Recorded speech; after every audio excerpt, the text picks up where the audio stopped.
died from complications connected to COVID-19. And tonight, we continue to learn more about the faces behind the numbers. Our Alexis Wainwright introduces us to a Little Rock native who had a huge impact on his community. Alexis. Well, Laura, Kenneth Earl Brown Sr. was best known as a historian who walked the halls here at the Mosaic Templars Cultural Center. He was always helping others. And tonight we spoke with his loved ones who talk about the legacy that he leaves behind. Whoever he encountered, he made them feel like they was the most important person in the world. Kenneth Earl Brown Sr., a Little Rock native who lived to serve.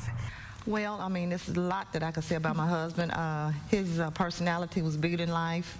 He would go into the stores, and a lot of times I would think he was campaigning for office because he would stop and talk to so many people. His family describes him as a family man who did it all. He was the glue that kept our family together. From being a minister to coaching high school sports to serving in the military. He also worked with the state. Most recently, Brown was the historic site manager for the Mosaic Templars Cultural Center in Little Rock. Anytime these doors were open, he was here.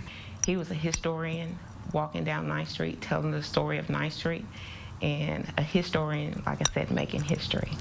He did it. But everything changed in January when he was diagnosed with COVID-19. He passed away on February 13th. He should have been over to 90s, but COVID unfortunately caused us to lose a man 20 years earlier than what we probably should have. It was just the COVID pneumonia that scarred his tissue lungs. But the precious memories live on. So when we went to his house, we had to sit on the floor in the living room and listen to the music.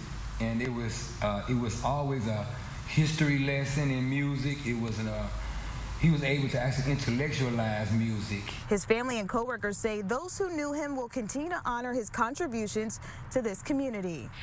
Working with Mr. Brown was rewarding in itself.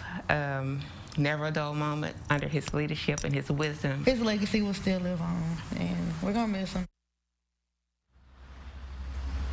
And Brown's family says one of the last things he told them was to make sure they get their COVID-19 vaccine. Reporting live in downtown Little Rock, Alexis Wainwright, KRK 4 News.